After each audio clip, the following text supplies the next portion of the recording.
오늘은 내 삶의 목적이라는 제목으로 말씀을 나누도록 하겠습니다. 여러분 혹시 밥 잘 드셨죠, 그죠? 네, 제가 지난주에 저번 달에 한 가지 피드백을 받았습니다. 왜 그랬는지 모르겠는데 제가 지난달 이 자리에서 설교를 할 때 여기 이쪽만 보고 설교를 했대요. 그래서 이쪽 분들이 약간 서운하셨대요. 그래서 오늘은 의도적으로 이쪽을 많이 보도록 하겠습니다. 그래서 제가 이쪽을 볼 때는 우미영 권사님 쪽을 보면서 할 거예요. 그러니까 만약에 제가 이쪽만 본다 싶으시면 이쪽에 계신 분들은 막 표시를 해주세요. 이게 뭐라고 해주시면 감사하겠습니다. 여러분, 사람은 태어나면서부터 다 자기 중심적이죠. 그래서 내가 그렇게 해야지 안 해도 어떻습니까? 내 중심적으로 생각하고 내 위주로 나에게 관심이 가져지기를 바라면서 살아가게 됩니다. 그래서 어떻습니까? 나에게 잘해주는 사람은 우리 마음 가운데 참 좋은 사람이고 착한 사람이라 생각하고, 나에게 좀 서운해하거나 아니면 내 마음에 들지 않으면 그때부터 어떻습니까? 아무리 선한 사람이라 할지라도 이 사람은 나쁜 사람이라고, 이 사람은 악하다고 말하게 되죠. 그런데 왜 그렇습니까? 우리 타고난 인간의 본성 때문에 그렇습니다. 우리는 그렇게 살다 보면 점점 자기 중심적인 삶으로 살아가게 되죠. 온 우주가 나를 중심으로 돌아가야 합니다. 인생의 목적도 다 나에게 맞춰져야 하죠. 그러나 성경은 우리에게 뭐라고 말합니까? 그렇게 살아서는 안 된다고 말하고 있습니다. 예수님을 믿는다면 우리에게 달라져야 한다고 말하고 있는 것이죠. 예전에는 나를 위해서 살았다면, 자기 중심적인 생각을 하고 살았다면 이제는 어떻습니까? 그것을 예수님 중심으로 생각하고 살아야 한다고 말하고 있는 것이죠. 오늘 말씀 7절과 8절에도 보면 뭐라고 이야기합니까? 반복되는 말이 있습니다. 바로 위하여란 말이 계속 반복되고 있죠. 여기서 말하는 위하여라는 것은 무엇을 의미합니까? 우리가 누구를 위해서 살 것인가 생각해 보라고 우리에게 말하고 있는 것입니다. 오늘 읽진 않았지만 6절부터 9절까지 살펴보자면 위하여라는 이 말이 몇 번 나올까요? 7번이나 나옵니다. 이 말을 계속해서 강조하면서 설명을 하고 있는 것이죠. 이 말은 우리의 삶의 목적, 우리가 무엇을 위해 살아가야 하는지를 심도 있게 고민해 보라고 우리에게 성경은 화두를 던지고 있는 것이죠. 우리가 오랫동안 사는 것 중요합니다. 그런데 그것보다 더 중요한 것이 무엇일까요? 그것은 무엇을 위해 살아가고 있는가,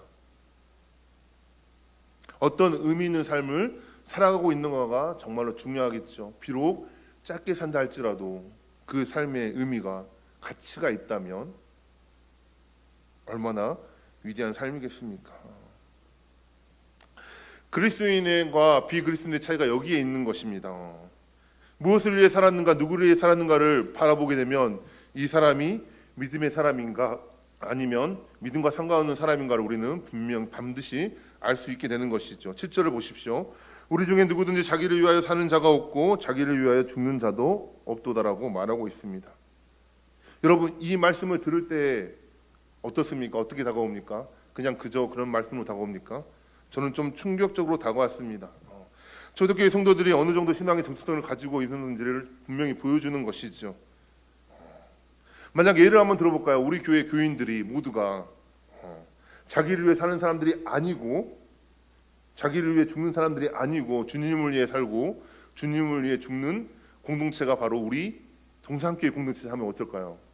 우리의 신앙이 드러나는 거죠. 정말로 이 공동체는 신앙이 정말로 잘 성숙된 공동체구나, 믿음이 정말로 뛰어난 공동체구나 할 수 있겠죠. 그런데 오늘 말씀이 뭐라고 말합니까? 그때 그 당시에 사람들이 그러한 삶을 살았다고 말하고 있는 것이죠.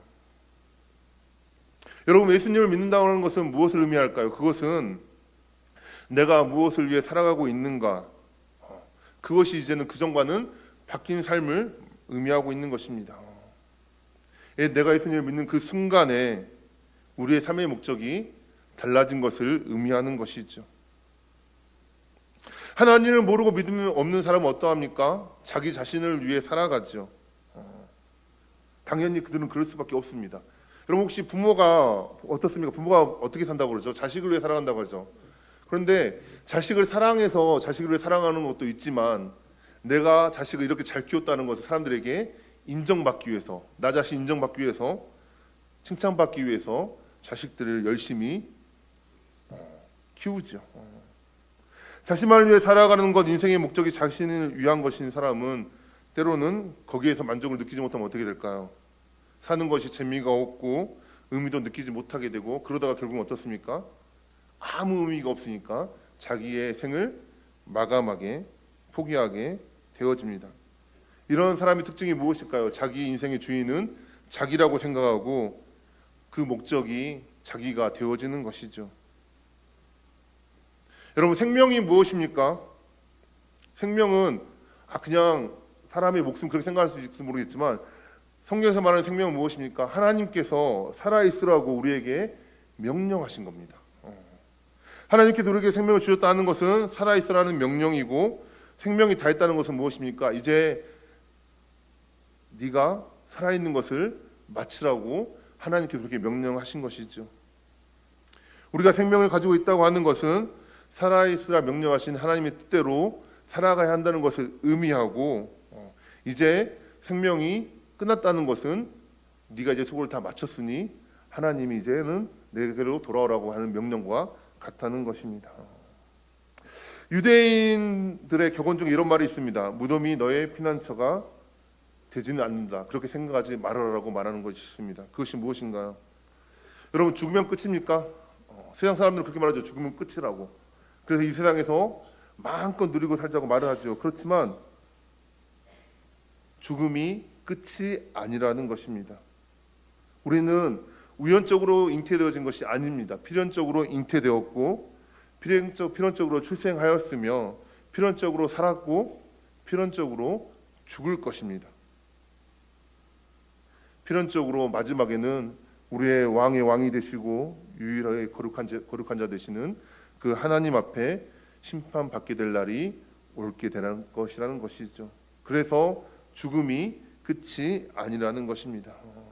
우리는 생명을 주신 그 하나님 앞에 마지막 그때에는 필연적으로 그 앞에 나아가 심판을 받게 될 것입니다. 8절을 보십시오.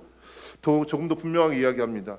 우리가 살아도 주를 위하여 살고 죽어도 주를 위하여 죽나니 그러므로 사나 죽으나 우리가 주의 것이라고 말하고 있습니다. 7절에서는 자기를 위해 사는 자가 없고 죽는 자가 없다고 말하고 있죠. 그렇다면 우리는 누구를 위해 살아야 합니까? 8절에서 이야기하죠. 우리는 사나 죽으나 주를 위해서 살아야 한다고. 왜냐하면 우리는 주님의 것이기 때문이라고 이렇게 말씀하고 있습니다. 그렇다면 우리가 주를 위해 살고 주를 위해 죽는 것은 무엇을 의미하는 걸까요? 우리 오늘 몇 가지를 한번 살펴보도록 하겠습니다. 여러분, 주를 위해 살아간다는 것은 무엇을 의미합니까? 아까도 말했듯이 우리의 삶의 목적이 어디에 있다고요? 주님께 있다는 것을 의미합니다. 살아도 주를 위하여 죽어도 주를 위하여라는 이 말은 우리의 삶의 목적이 주님께 있다는 것이죠. 우리에게 있어서 목적이 얼마나 중요합니까? 똑같은 일을 해도 목적이 다르다면 결과는 달라집니다. 똑같은 물건도 목적에 따라서 그 쓰임새가 달라지죠. 예를 한번 들어볼까요? 여러분, 칼을 한번 비유로 들어보겠습니다. 칼이 요리사의 손에 쓰이게 되면 어떻습니까? 아주 훌륭한 요리를 만들 수 있게 됐죠. 도구가 되어집니다. 또 작업을 하는 사람의 손에 칼이 들려지면 어떻게 됩니까? 아주 좋은 연장이 되어지죠. 수술하는 의사의 손에 칼이 들려지면 어떻게 됩니까? 환자를 고치는 그렇게 기계에 사용되죠. 그러나 칼이 범죄자의 손에 들어가면 어떻게 됩니까? 사람을 협박하거나 해를 가하거나 때로는 죽이는 무기가 되어지기도 하는 것이죠. 누가 어떠한 목적을 가지고 사용하느냐에 따라서 엄청난 결과가 달리 나오는 것을 우리는 보게 되어지는 것이죠.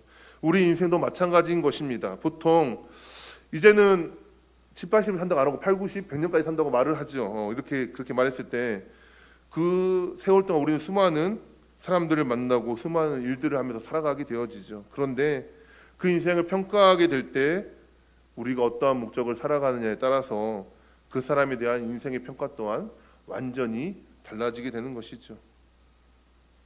하나님을 모르는 사람에게 너는 왜 사냐고 물어보면 그들은 어떻게 대답할까요? 그냥 마지못해 사는 거지. 그걸 왜 물어보냐고 그러겠죠. 난 늘 살고 싶어서 사냐고. 태어났으니까 사는 거고 어쩔 수 없이 사는 거라고 그렇게 말할 것입니다. 그러나 믿음의 사람들은 어떻게 대답할까요? 저를 위해 이 땅에 오신, 나를 위해 죽으신 그 예수님을 위해 삽니다 하고 고백할 수밖에 없겠죠. 그분이 나에게 맡겨주신 그 사명을 위해 산다고 고백해야겠죠. 그것이 바로 진정한 그리스도인인 것입니다. 여러분에게 묻고 싶습니다. 여러분은 어떻습니까? 여러분은 어떠한 목적으로 살아가시나요? 누가 조용히 옆에 와가지고 조용히 작은 목소리로 진지하게 집사님은 어떠한 목적으로 사세요? 그럼 여러분 뭐라고 말할 건가요? 자식들을 위해 삽니다. 아니면 많이 벌어서 떵떵거리고 싶어서 삽니다. 아니면 주변 사람들과 즐겁게 행복하게 지내려고 삽니다. 그렇게 고백하시는 분은 없겠죠. 여러분 이게 이 말이 어쩌면 우리가 뭐 고통을 받기 위해서 일부러 막 고생하고 돈도 없고 힘들게 살 필요가 있다고 말하는 것은 아닙니다. 그렇지만 이런 것이 우리의 인생의 목적이 되어서는 안 된다는 것이죠. 그래서 예수님을 믿는다고 하는 것은 무엇을 말합니까? 우리의 삶의 목적이 완전히 변화된 것을 말하는 것이죠. 아까도 말했듯이 그 전까지는 내 자신을 위한 목적이었다면 이제는 무엇으로 변합니까? 예수님을 위한 목적으로 변하는 것이죠. 우리가 진짜 예수님을 믿는다면, 진짜 예수님을 믿게 됐다면 필연적으로 동반되는 현상이 있는데 그것이 무엇인가 하면 우리의 삶의 목적이 분명히 바뀌어야 한다는 것입니다. 믿는 사람은 뭐라고요? 목적이 바뀐 사람이다. 목적이 바뀐다는 것은 무엇을 말합니까? 정체성이 바뀐 것이죠. 이전에는 세상과 관련 있는 사람이라면 이제는 나는 누구와 관련 있습니까? 예수님과 관계 있는 것이죠. 한 가지 또 예를 들어볼까요? 우리나라 사람은 청년은 태어나면 어떻습니까? 20세가 되어지고 나면 군대를 가야 하죠. 한 청년이 있습니다. 대학을 다니다가 이제 군대를 가기 위해서 영장을 신청했습니다. 그래서 이제 영장이 나와서 군대에 갔습니다. 그러면 그 순간부터 그 사람은 학생입니까? 군인입니까? 군인이죠. 그런데 이 청년이 군대에 가서 나는 좀 더 자고 싶어. 그래서 아침에 안 일어납니다. 그럼 어떻게 될까요?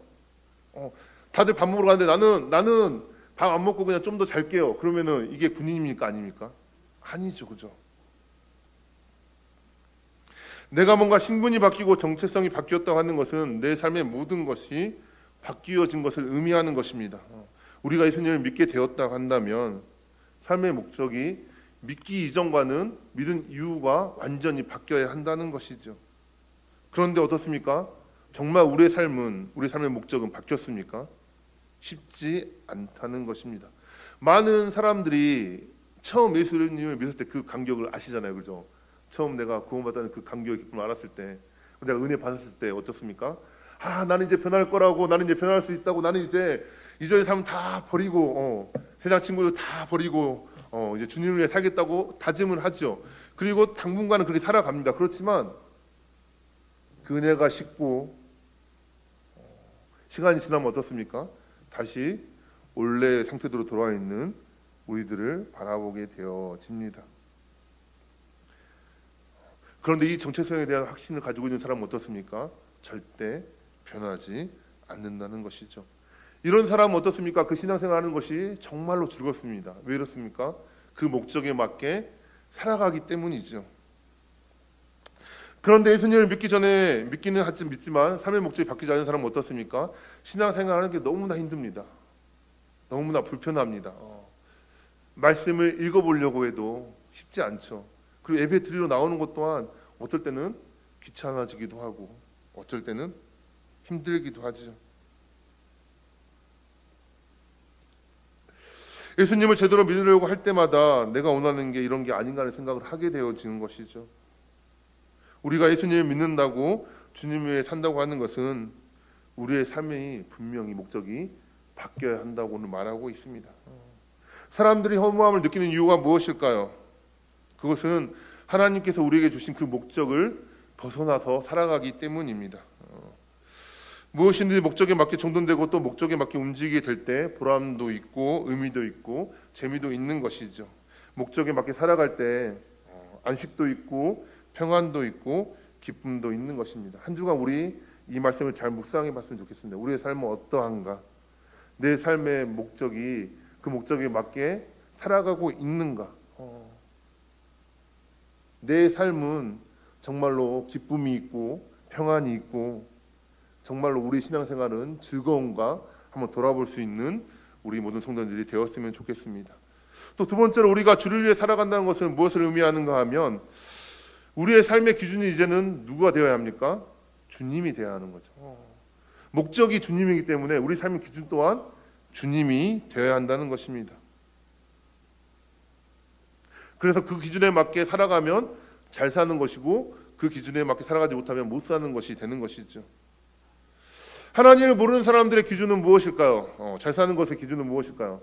제가 이제 저희 어머니한테 이야기를 들었어요. 어머니 지금 좀 잘 사는 집이었거든요. 그래서 물어봤는데 어머니 그 당시에 잘 사는 기준은 무엇이었나요? 물어보니까 뭐였냐면 하루 세끼 쌀밥을 먹는 거, 그리고 어머니 집에는 전화기도 있고 TV도 있었어요. 그래서 제가 그걸 어떻게 알았냐면 저희 애할머니랑 같이 TV를 보는데 애할머니가 WWE를 열심히 보시는 거예요. WWE가 뭐냐면 F랑 E가 뭐냐면 미국 프로레슬링입니다. 저는 할머니가 그런 거 안 좋아하실 줄 알았거든요. 너무 좋아하시는 거예요. 왜 그런가 봤더니 그 당시에 우리나라 되게 인기가 있었잖아요. 그걸 TV로 보신 거예요. 그 당시에 잘 사는 것은 무엇입니까? 하루 세끼 쌀밥 먹는 거, TV가 있고 전화가 있는 거 그런 거였잖아요. 그죠? 우리나라 사람들이 잘 사는 것은 남보다 더 부유하고 많은 것을 가진 것을 잘 산다고 그러죠. 그리고 가난한 것은 뭘 말합니까? 못 가진 것을 가난하다고 하죠. 그런데 이렇게 진짜로 경제적으로 부하고 빈한 것이 잘 사고 못 사는 것일까요? 많은 사람들은 행복하고 부유하고 평안하고 건강하고 화목하고 성공하고 즐거운 인생을 살기를 원하죠. 그런데 그것이 잘 사는 것입니까? 성경에서는 그렇게 이야기하지 않습니다. 그리스도인은 그러한 기준으로 잘 살고 못 사는 것을 말하지 않습니다. 그리스도의 기준은 무엇입니까? 그리스도가 영광을 받고 하나님의 뜻이 이루어지는 삶이 잘 사는 삶이라는 것입니다. 목적이 정해지면 그 목적이 기준이 되고 목적대로 살아가는 것이 잘 사는 삶이라는 것이죠. 목적에 어긋나면 아무리 잘한 것이라도 잘못된 삶이 되어지는 것입니다. 그래서 우리가 주님을 위해 살아간다는 것은 무엇을 의미합니까? 우리의 기준이 주님이 되어서 살아가는 것. 이제부터는 아무리 선한 일처럼 보인다 할지라도 그 기준이 주님이 아니면 뭐라고요? 못 사는 것이 된다는 것이죠. 반대로 내가 힘들고 어렵고 괴롭고 고생을 하고 억울하고 때로는 아파도 그것이 주님의 기준에 맞다면 어떻습니까? 잘 살고 있는 것이라는 것이죠. 주님이 인정해 주시는 것이라면 그것이 바르게 잘 살고 있는 것이라고 여기라는 것입니다. 우리의 기준은 세상이 아닙니다. 주님이 되어야 합니다. 세 번째로 주님을 위하라는 말의 의미는 또 무엇입니까? 주님이 목적이 되어지고 주님이 기준이 되어졌다면 우리는 누구의 것입니까? 우리의 소유권은 주님이라는 것이죠. 여러분 고백할 수 있어야 됩니다. 우리가 예수님을 주님이라고 부르는 이유가 무엇입니까? 그냥 단어가 없어도 주님이라고 부르는 것입니까? 그 안에는 이것이 포함되어 있지요. 내가 그분을 주인으로 모시고 나는 그분의 소유물이라는 사실이 포함되어 있는 것입니다. 그 고백이 있는 것입니다. 그렇기 때문에 우리가 주님이라고 부르는 거예요. 우리가 기도할 때 뭐라고 부르니까? 주여라고 부르죠. 주님만이 내 주인이시고 나는 주님의 소유물입니다. 내가 주님의 종입니다. 이렇게 고백하는 것이죠. 8절 마지막에도 뭐라고 말합니까? 그러므로 사나 죽으나 우리가 주의 것이로다라고 말하고 있죠. 사나 죽으나 다 주를 위해 살아갈 이유가 무엇입니까? 내가 주의 것이기 때문이죠. 사나 죽으나 주를 위해 살겠다고 고백하는 사람은 어떠한 사람입니까? 내 모든 것이 주님의 것입니다라고 고백하는 사람이라는 것이죠. 9절에도 보면 이를 위하여 그리스도께서 죽었다가 다시 살아났으니 곧 죽은 자와 산 자의 주가 되려 하심이라고 말하고 있습니다. 여러분 이게 무슨 의미입니까? 그리스도께서 우리를 위하여 죽으셨다가 살아나셨다고 말하고 있는데 그 이유가 무엇이냐면 주님이 우리의 죽은 자와 산 자의 주님이 되시기 위해서 십자가에서 죽었다가 다시 살아나셨다고 말하고 있는 것이죠. 좀 더 자세히 설명해 볼까요? 죽은 자는 무엇을 의미합니까? 우리가 죽고 나면 어떻습니까? 천국에 가서 영원히 살게 될 것을 의미하는 것이죠. 그래서 산다는 것은, 산자는 또 무엇을 의미합니까? 아직 죽기 전에 우리가 이 세상을 살아갈 때 어떻게 살아야 하는 것을 말해주고 있습니다. 죽은 자의 하나님도 되시고 산 자의 하나님도 되시기 위해서 우리 주님께서 우리를 위해서 십자가에서 죽으셨고 다시 사셨다고 말하고 있는 것이죠. 우리의 목적이 천국에 가서 영원히 사는 것 또한 있지만 이 땅 가운데서 주님을 위해 살아가는 것 또한 목적이라고 말씀해 주시는 것입니다. 사도 바울은 다시 다른 서신에서 이 요인을 분명하게 말했습니다. 고린도후서 5장 15절에 보면 그가 모든 사람을 대신하여 죽으심은 살아있는 자들로 하여금 다시는 그들 자신을 위하여 살지 않고 오직 그들을 대신하여 죽었다가 다시 살아나신 이를 위하여 살게 하려 함이라라고 말하고 있습니다. 우리는 예수님이 우리를 대신해서 죽으셨다고 하면서 할렐루야하고 고백할 수 있지요.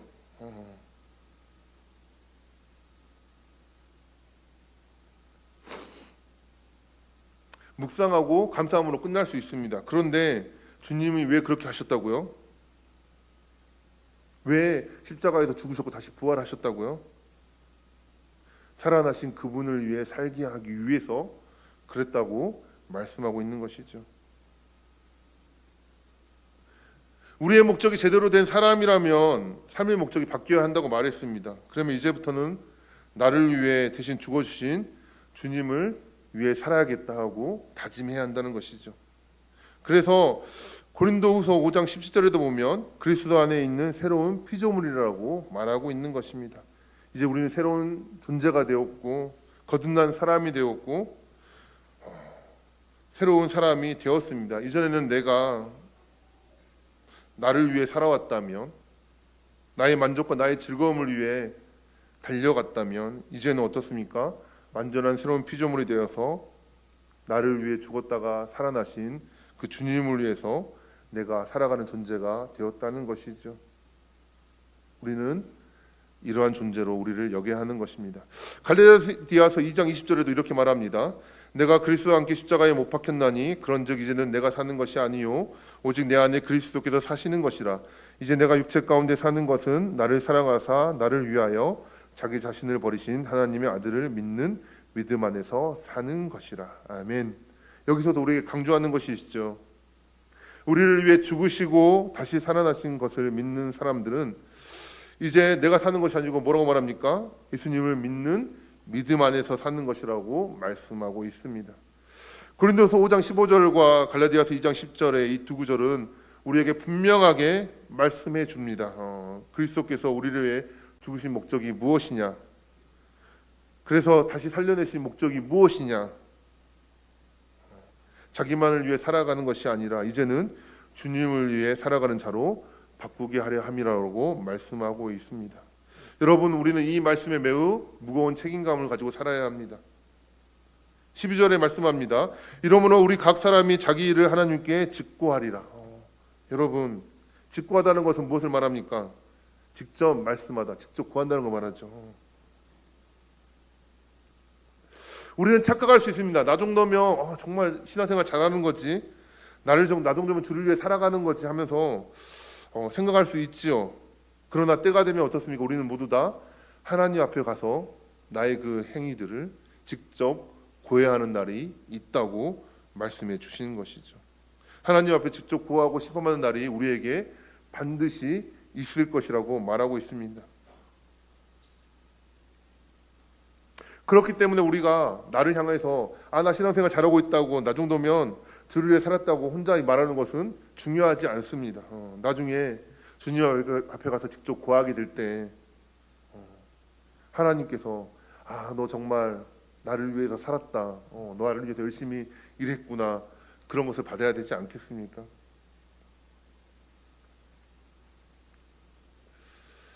우리가 말로만 주를 위해서 살았다고 하면 어떻게 될까요? 10절에서는 그렇게 말로만 했던 그것들을 지적을 합니다. 10절입니다. 내가 어찌하여 내 형제를 비판하느냐, 어찌하여 내 형제를 업신여기느냐, 우리가 다 하나님의 심판대 앞에 서리라 이랬습니다. 여러분, 우리가 형제를 비판할 수 있죠. 업신여길 수 있죠. 그런데 하나님 앞에 서서까지 형제를 비판하고 없인 여길 수 있을까요? 하나님 뭐라고 말할까? 하나님, 저는 열심히 했는데 옆에 있는 얘는 열심히 안 했어요. 얘는 맨날 예배도 안 드리고 얘는 막 딴짓 했어요. 막 그렇게 말할 수 있을까요? 그럼 하나님 뭐라고 말씀하실까요? 딴 얘기 말고 네 얘기를 하라고. 그러지 않으실까요? 11절의 말씀과 같이 모든 살아계신 하나님 앞에 무릎을 꿇고 자기 여로 하나님께 자시배가며 심판을 받아야 된다고 말씀하십니다. 직접 고해할 때가 있다는 것이죠. 여러분, 우리가 왜 다른 형제를 비판하고 업신여기게 될까요? 자기가 기준이 되기 때문이죠. 내 기준으로 볼 때 나보다 못한 것 같이 보이고, 내 기준으로 볼 때 저렇게 살면 안 되는데 저렇게 살아가는 걸 보면서 우리는 때로는 지체들을 정죄할 수 있습니다.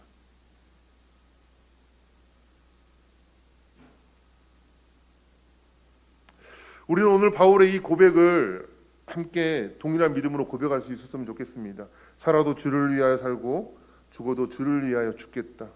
이 고백을 우리가 하면서 살아갈 수 있으면 좋겠습니다. 이런 고백을 하는 사람은 망해도 고난을 당해도 병들어도 문제가 될 것이 없는 것이죠. 우리가 착각하고 있는 게 있습니다. 뭐냐 하면 내가 성공해야 하나님께서 영광을 받으신다고 생각할 수 있다는 것이죠. 내가 잘 살게 돼야 나 때문에 하나님 영광을 받으시고, 내가 아프지 않고 무병장수해야 하나님이 복을 주신 자는 저렇다고 드러낼 수 있다고 착각하죠. 그러나 때로는 병들고 망해도 죽어도 우리는 주님께 영광을 돌릴 수 있습니다. 여러분, 망한다면 정말로 깨끗하게 망할 수 있는 우리 성도들이 될 수 있기를 바랍니다. 좀 이상하죠, 그죠? 여러분, 망하지 않으려고 거짓말하고, 망하지 않으려고 부정을 저지르고, 망하지 않으려고 막 그렇게 발버둥치다가 추하게 망하는 것보다는, 여러분, 정말 정직하게 살다가 정직하게 산 것 때문에 망한다면 그 망한 것 때문에 하나님의 영광을 가리지 않을 것입니다. 여러분, 병들어서 그래도 고침받지 못하고 죽는 일이 생긴다면 사람들이 손가락질 할 수 있겠죠. 왜 하나님 믿는데 저 사람 저런가? 왜 죽어가나? 왜 저 병 하나 고치지 못하는 것인가? 하면서 하나님 영광을 가린다고 생각할 것이 아니라, 질병에 걸렸을 때도 죽음의 그림자가 두려울 때도 죽음을 두려워하지 않고 부활의 소망을 천명하면서 담대히 평안하게 천국 소망을 드러낼 수 있는 우리 모든 성도님들이 될 수 있기를 바랍니다. 오래 살아서 덕을 끼치지 못한 인생보다 훨씬 더 하나님의 영광을 돌릴 수 있는 인생이 될 것입니다. 저도 가끔 그런 기도를 합니다. 지금 제가 나이가 별로 안 들어서 언제 죽을지 모르겠지만, 하나님, 제가 죽을 때에도 하나님의 영광을 돌리며 죽게 해주십시오. 그런 기도를 가끔 하곤 합니다. 내가 꼭 세상 사람들이 생각하는 것처럼 잘 되고 성공해야만 하나님께 영광을 돌리는 것이 아니라, 내가 망하고 고난을 당하고 세상 사람들이 기대하는 것과 다르게 되어도 하나님께 영광을 돌릴 수 있게 해달라고 기도할 수 있는 우리 모두가 되기를 바랍니다. 하나님이 신실하시고 선하신 그 약속을 믿는 자는 그렇게 할 수 있겠죠. 근데 사실은 우리가 망하고 병들고 실패한 모습만 보면 감사할 수 없지요. 기왕이면 성공하고 잘 살고 모든 게 좋은 상황이면 더 감사할 수 있는데, 아픔을 겪고 고난의 시간을 지나가고 있으면 감사하지 못하는 것이 바로 우리의 마음입니다. 그런데 그러한 절망 가운데 있는 상황 가운데 있다 할지라도, 여기서 나를 향한 하나님의 뜻이 무엇인지, 이 과정을 겪고 나면 하나님 반드시 나에게 어떠한 선한 것으로 인도하여 주실지, 이것을 믿는 사람은 그러한 상황 가운데서도 감사할 수 있는 것입니다. 여러분, 하나님은 성공할 능력이 없어서, 돈이 없어서 하나님의 백성이 막 성공했다고 기뻐하시는 분이 아니십니다. 내가 못한 걸 네가 해냈기 때문에 잘했구나 하고 칭찬하시는 분도 아니라는 것이죠. 주님은 우리가 내 모든 삶의 모습을 통해 하나님께 영광을 돌리기를 원하시는 것입니다. 어떤 형편에 있든지 간에 주를 위해 살겠다 고백하는 우리 모든 성도님들이 될 수 있기를 바랍니다. 내 주여 뜻대로 행하시옵소서. 이런 고백을 드릴 수 있는 성도님들이 될 수 있기를 바랍니다. 주님은 우리를 위해 십자가에서 모든 것을 다 내어주셨습니다. 이제는 우리가 그 주님께 응답할 차례입니다. 주님께서 주신 은혜로 말미암아 우리가 말로만 고백하는 것이 아니라 내 삶으로 응답하는 삶, 고백하는 삶이 될 수 있기를 바랍니다. 우리 마지막으로 빌립보서 1장 20절에서 21절 함께 읽도록 하겠습니다. 한번 읽어볼까요? 시작.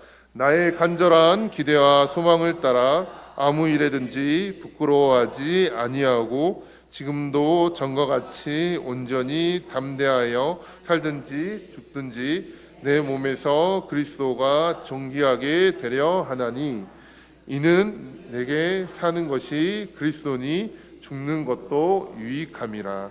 아멘. 여러분, 우리의 몸이 우리의 삶이 그리스도를 존귀하게 나타내는 삶을 살겠다고 결심하고 나아가시는 우리 성도님들이 되기를 바랍니다. 내가 어떠한 행동을 하든 어떠한 처신을 하든 선택을 하든 결정을 하든 그것이 주님을 위한 것인지 내가 이 선택을 함으로 그리스도가 존귀함을 받는 것인지 늘 점검하시고 주님을 위해 살아갈 수 있는 우리 동산교회 모든 성도님들이 될 수 있기를 주님의 이름으로 축원합니다. 올 이번 한 주간의 삶을 통하여서도 우리 성도님들의 삶으로 하나님의 살아계심을 역사하심을 증명할 수 있는 우리 모든 성도님들이 될 수 있기를 바랍니다. 여러분 다음 주에 와서 꼭 말씀해 주십시오. 내가 이렇게 하나님의 뜻대로 그 목적에 맞게 살았더니 너무 기쁨이 넘친다고. 우리 모든 성도님들 그래야함으로 삶 속에 기쁨이 넘치고 하나님께 칭찬받는 모든 성도님들 될 수 있기를 바랍니다. 기도하도록 하겠습니다. 사랑의 하나님 아버지 감사합니다. 죽었던 우리를 불쌍히 여겨주시고 예수 그리스도의 십자가 보혈의 그 은혜로 우리를 구원하여 주시고 하나님의 자녀 삼아 주시니 감사합니다. 하나님 이제는 하나님의 지으신 목적에 맞게 살아가는 우리가 되게 하여 주시옵소서. 우리의 모든 것은 주님의 것입니다. 주님이 기준이 되어지고 주님의 뜻에 맞게 살아가는 우리 모든 성도들 되게 하여 주시고 우리의 전 삶을 통하여서 하나님의 영광을 나타내는 드러내는 우리 모든 성도들이 될 수 있도록 인도하여 주시옵소서. 한 주간의 삶 속에서도 주님 우리와 함께하여 주시고 우리의 삶을 통하여서 믿지 않는 저들에게 예수 그리스도를 전할 수 있도록 은혜를 더하여 주시옵소서. 예수님의 이름으로 기도합니다. 아멘.